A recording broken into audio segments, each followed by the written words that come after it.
السلام عليكم ورحمة الله وبركاته. ازيكم يا جماعة؟ عاملين ايه؟ يا رب تكونوا بخير. وحشتونا جدا جدا جدا، احلى واجمل مشاهدين في الدنيا. طبعا قبل اي حاجة احب اشكر كل الناس اللي دخلوا جداد عندنا في القناة وشرفونا باشتراكاتهم الجميلة، ويا رب دايما كده نكون قد الثقة اللي انتوا بتدوها لنا، ودايما كده نكون عند حسن ظنكم. بحب افكر حضراتكم ان احنا بنستنى منكم دايما الدعم باللايك والاشتراك في القناة وتفعيل زر الجرس عشان يجيلكم كل جديد من الفيديوهات بتاعتنا باذن الله. تعالوا بقى النهارده نعمل كده اكله حلوه جميله جدا.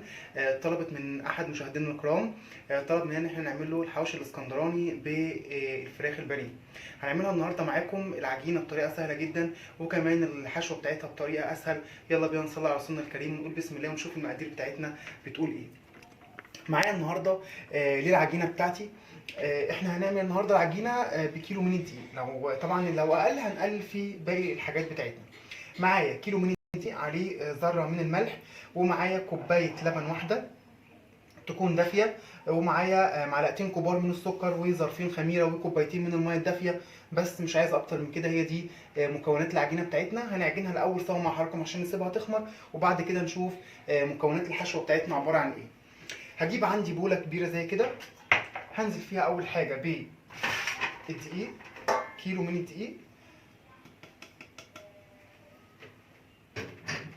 وهنزل عليها بالسكر، والدقيق بتاعنا يكون منخول يا جماعه، وهنزل عليه بالخميره، وهنقلب الكلام ده كله كده الاول مع بعض.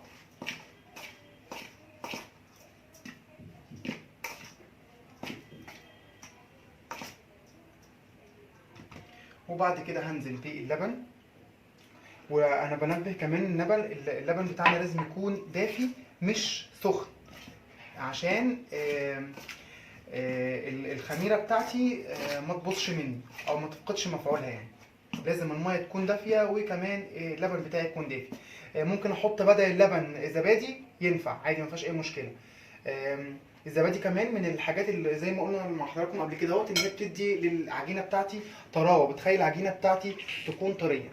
هنزل هنا بقى دي نسيت اقول لحضراتكم عليها، بربع كوبايه من الزيت، ومش هحتاج اكتر من كده ماده دهنيه للعجينه بتاعتي. هنزل عليها بالميه، وهنا احنا مش هننزل بالميه مره واحده، احنا هننزل شويه بشويه، وكل ما العجينه بتاعتي تحتاج هزود لها، كل ما هتحتاج ميه هزود لها. الله اكبر الله اكبر. هنزل بقى كده عندي بالعجينه بتاعتي، هنزل بالميه بتاعتي واحده واحده لحد ما العجينه بتاعتي تلم خالص، ما تكونش عندي بتلزق، اشبه كده بعجينه البيتزا. هفصل مع حضراتكم لحد ما اعجن العجينه بتاعتي وارجع اوريها لكم بعد ما تخلص عامله ازاي. خليكم معايا. رجعت لكم تاني يا جماعه. كده العجينه بتاعتي خلاص انا دنيتني اعجن فيها. هي كانت الاول بتلزق، دنيتني اعجن فيها، ما زودتش فيها لا دقيق ولا اي حاجه، لحد ما وصلت للقوام اللي حضراتكم شايفينه ده. انا عايزها بالقوام ده، يكون فيها سن التلزيقه اللي هي بسيطه قوي مش كتير. هي ما خدتش معايا كوبايتين الميه، اتبقى منهم تقريبا نص كوبايه ميه او كوبايه الا ربع. يبقى احنا حطينا كوبايه لبن مع كوبايه من الميه.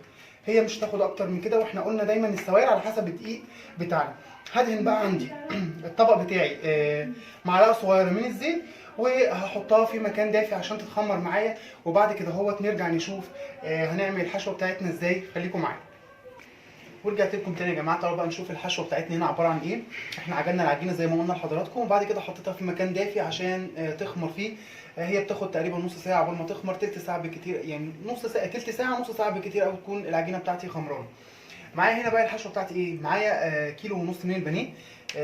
ممكن لحمه، اكيد طبعا ممكن لحمه. هو الجديد او مش الجديد، المتعارف دلوقتي ان احنا بندخل البانيه في حاجات، في اكلات ممكن تنفع فيها اللحوم. يعني اللي ما بيحبش اللحمه يحط بانيه، اللي مش عايز بانيه يحط لحمه، طبعا نفس المقدار يعني. بس مش نفس باقي المكونات. يعني مثلا احنا البانيه مش بنعامله نفس معامله اللحمه. البانيه مش بنحط له بصل كتير زي اللحمه. البانيه مش بنحط له دهن زي اللحمه كده يعني. فبتختلف هنا بقى. معايا بانيه، معايا بصلتين متوسطين الحجم، فرمتهم في الكبه فرم ناعم خالص بالطريقه اللي حضراتكم شايفينها دي. ومعايا كمان ربطه واحده من الكزبره. دي اختياري، ممكن نحطها وممكن لا، بس هي بتدي طعم حلو جدا مع البانيه، مع حواوشي البانيه. ومعايا كمان فلفل الوان، احمر اخضر اصفر، موجود متاح ماشي، موجود اصفر بس ماشي، احمر بس ماشي، اخضر المتاح، يعني مش هنقيد نفسنا بحاجه معينه. التوابل بتاعتي النهارده عباره عن ايه؟ معايا معلقتين كبار من بهارات الفراخ، ومعايا كزبره ناشفه، ومعايا زعتر، فلفل اسمر، معايا كمان زنجبيل، ومعايا شطه، ومعايا توم باودر ومكعب مرق. مش هحط بصل باودر ومش هحط قرفه، يعني يفضل اللي حابب ماشي. الحاجات دي ممكن تليق اكتر مع اللحمه، يعني القرفه والبصل ممكن نحطهم مع اللحمه بس مش هنحطهم مع الفراخ. هجيب بقى عندي بوله كبيره زي كده، هنزل اول حاجه بالبصل. قلنا بصلتين متوسطين، مش هنكتر بصل. حواوشي البانيه مش زي حواوشي اللحمه، مش بنزود له البصل. وبعد كده هنزل عندي بالبهارات بتاعتي كلها، مكعب المرق والكزبره والمعلقتين الكبار من بهارات اللحمه، والثوم البودر والشطه طبعا اختياري، اللي عايز اللي حابب يعني. هنخلط بقى البصل مع التوابل بتاعتنا بالطريقه دي، وبعد كده هنزل عليه بالبانيه بتاعي واقلب كويس لحد ما البانيه يختلط معايا بالكلام الحلو ده كله. مش عايز اقول لكم الريحه عامله ازاي. هنزل عندي بعد كده بقى بالبانيه. طبعا الكميه على حسب اللي حضراتكم تحبوه او المتاح. هقلب بقى عندي الكلام ده كله كده مع بعضه. وطبعا يعني المفروض ان احنا نقلب بايدينا، بس احنا هنحاول نقلب بالمعلقه الخشب، لو ما امكنش هنقلب بايدينا. هقلب بقى كده البصل يخش معايا مع البانيه. طب ينفع ان احنا نكتر بصل اكتر من كده؟ ممكن، بس هو بيظهر قوي في البانيه، ما بيبانش في اللحمه، بس بيبان قوي في البانيه. فعشان ما تحسش ان انت بتاكل سندوتش بصل، فبلاش نكتر بصل اكتر، افضل يعني افضليه. لكن في اللحمه ما بيبانش خالص. ليه بقى ما بيبانش؟ لان احنا يعني ممكن نفرم البصل كمان مع اللحمه، لكن انا لو فرمته عندي مع البانيه، البانيه بتاعي يبقى ميه، هحس ان هو سايل جدا. البصل هيبقى فيه عصاره، والبانيه ذات نفسه هينزل لي العصاره بتاعته، او الفراخ بتاعتي هتنزل لي العصاره بتاعتها. فهحس ان الموضوع بالنسبه لي بقى حاجه سايله. وبعد كده هنزل بالفلفل بتاعي وربطه الكزبره،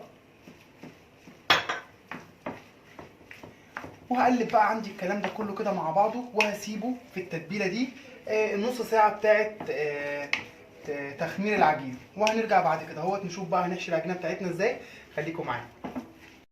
ورجعنا تاني يا جماعه بعد بقى ما العجينه بتاعتنا كده خمرت معانا. هننزلها كده من الطبق بتاعنا، وهنحاول قدر الامكان ان احنا نلمها بالطريقه دي عشان لو فيها اي هواء او اي حاجه من الحاجات دي تطلع.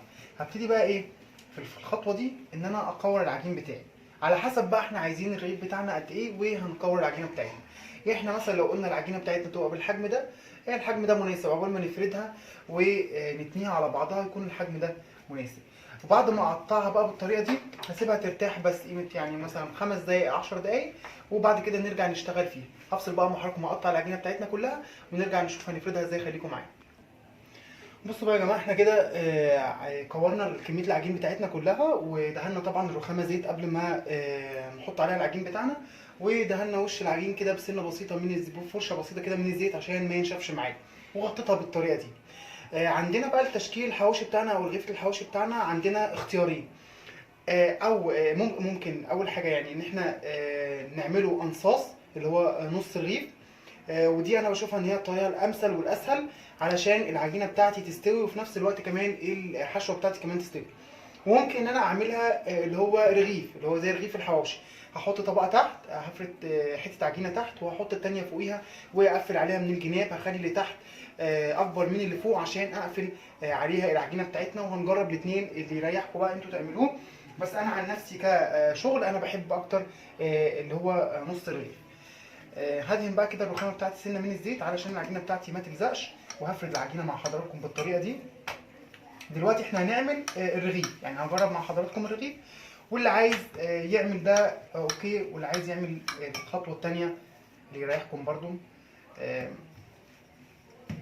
على حسب بقى ما احنا هنعرف نشكل ايه. انا بقول ليه النص اسهل، لان هو اسهل في التشكيل، وفي نفس الوقت بتبقى يعني بحس ان هو الساندوتش عندي كده ايه، ان هو ماسك نفسه. هاخد بقى من الحشوه بتاعتنا، هفرد كده عندي في الحواوشي بتاعي بالطريقه دي. وهنحاول قدر الامكان ان احنا ما نروحش عند الحرار، يعني هنحشي ومش هنروح عند الحرار. طبعا الحشوه بتاعتنا ريحتها في منتهى الروعه، وفي ناس بتخاف ان هي ما تستويش، لا بتستوي. يعني احنا ساعات بنحط بنعمل الحواوشي بتاعنا في العيش البلدي بتاعنا بيبقى مستوي اصلا، ومع ذلك اللحمه بنكون حاطينها نيه وبتستوي.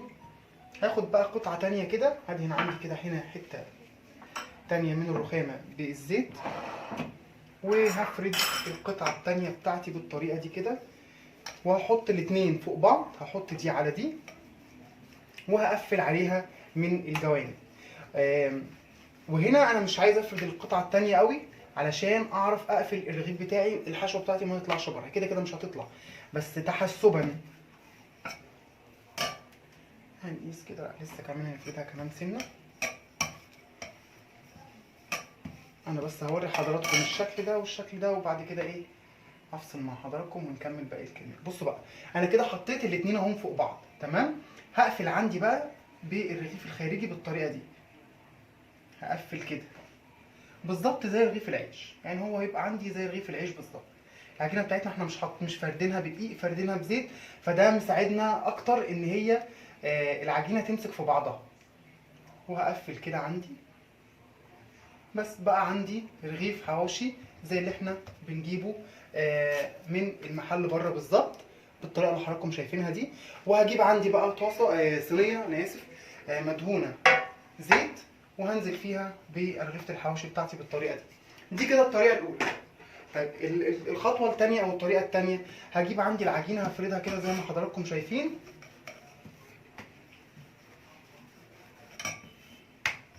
بس انا عن نفسي هكملها بالطريقه دي، انا بس وريتكم الخطوه الثانيه عشان اللي ما بيعرفش يشكلها ازاي. هفرد عندي بقى كده، وهنا هضطر ان انا يعني مش هضطر، انا احب ان العجينه تكون سمكها رقيق علشان لما تيجي عندي تستوي العجينه كده لما بتخش عندنا الفرن بتعلى شويه، فما تكونش احس ان انا باكل عيش فينو، احس ان انا باكل فعلا عجينه عيش. هفرد بقى كده عندي كميه الفراخ البانيه،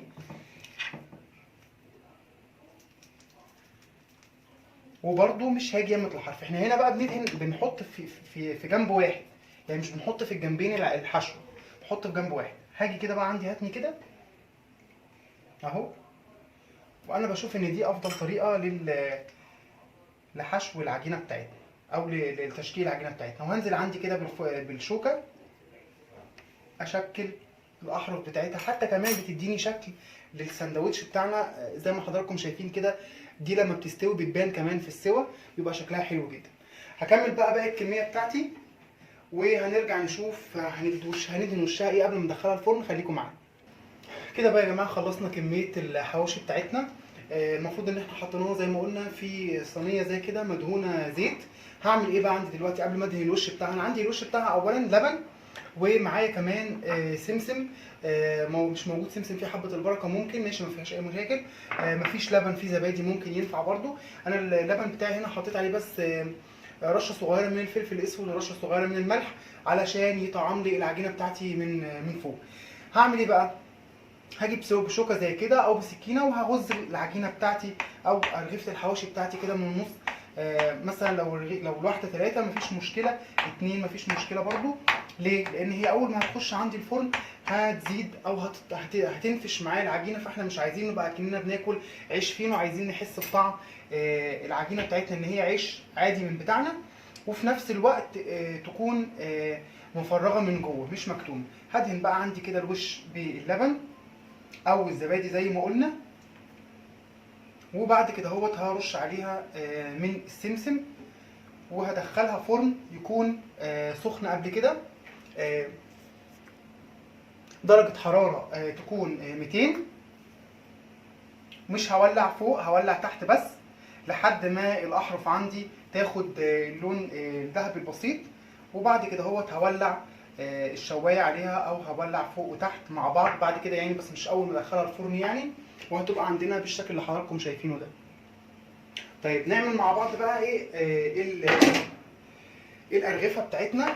انا زودت هنا كمان رغيفين عشان برضو يبقى الموضوع ظاهر قدام حضراتكم، ان الموضوع ما يكونش صعب يعني. نفس اللي عملته هنا هعمله في نفس اللي عملته في الانصاص هعمله في الرغيف الكامل. ههويله كده زي بالظبط ما بنيجي نعمل القرص، او لما بنيجي نعمل اي معجنات وبنيجي ندخلها الفرن وعارفين ان هي فيها خميره، لازم نديها النغزه بالشوكه دي او بالسكينه عندنا علشان ما تخمرش في الفرن وما تعلاش وتبقى العجينه بتاعتي عاليه قوي. وهحط سمسم بقى او حبه البركه المتاح عند حضراتكم، مفيش خالص مش مشكله. احنا لما بنجيب الحواوشي من بره ما بنحطش، مبيبقاش على وشه لا سمسم ولا اي حاجه، بس احنا بنقول طالما موجود فمفيش مانع ان احنا نحط منه. بس بالطريقه دي كده، وهندخله بقى زي ما قلنا فرن درجه حراره 200، وهنرجع بعد شويه نشوف بعد ما يطلع من الفرن عامل ازاي. خليكم معانا. ورجعنا لكم تاني يا جماعه بعد بقى ما خلصنا كميه الحواوشي بتاعتنا. طلعت من الفرن، حطيناها في صينيه زي ما حضراتكم شايفين كده. ادي الرغيف اهوت الكامل، ودي الانصاص اللي احنا عملناها. نفتح بس واحد كده مع حضراتكم عشان نتاكد ان العجينه من جوه استوت تماما، الحشوه بتاعتنا من جوه استوت تماما. بصوا يا جماعه الحشوه عندنا اهي جوه مستويه، ومستوي طبعا جدا. من العجينه كمان بتاعتنا مستويه من فوق ومن تحت، ومفرغه جدا، مش محتاجه اي كلام. اتمنى بقى النهارده الفيديو بتاع النهارده يكون عجبكم، والوصفه بتاعتنا النهارده تكون عجبتكم، واتمنى اكون افدت الاستاذ اللي طلب مننا ان احنا نعمل له الحواوشي. هستناكم بقى تكتبوا لنا في الكومنتات بتاعتكم الجميله اسامي وصفات جديده برضه نقدر نطبقها سوا بطريقه سهله وبسيطه. ما تنسوناش بقى بالدعم باللايك والاشتراك في القناه وتفعيل زر الجرس عشان يوصلكم كل جديد من الفيديوهات بتاعتنا. اشوفكم في فيديو جديد في حفظ الله، مع السلامه.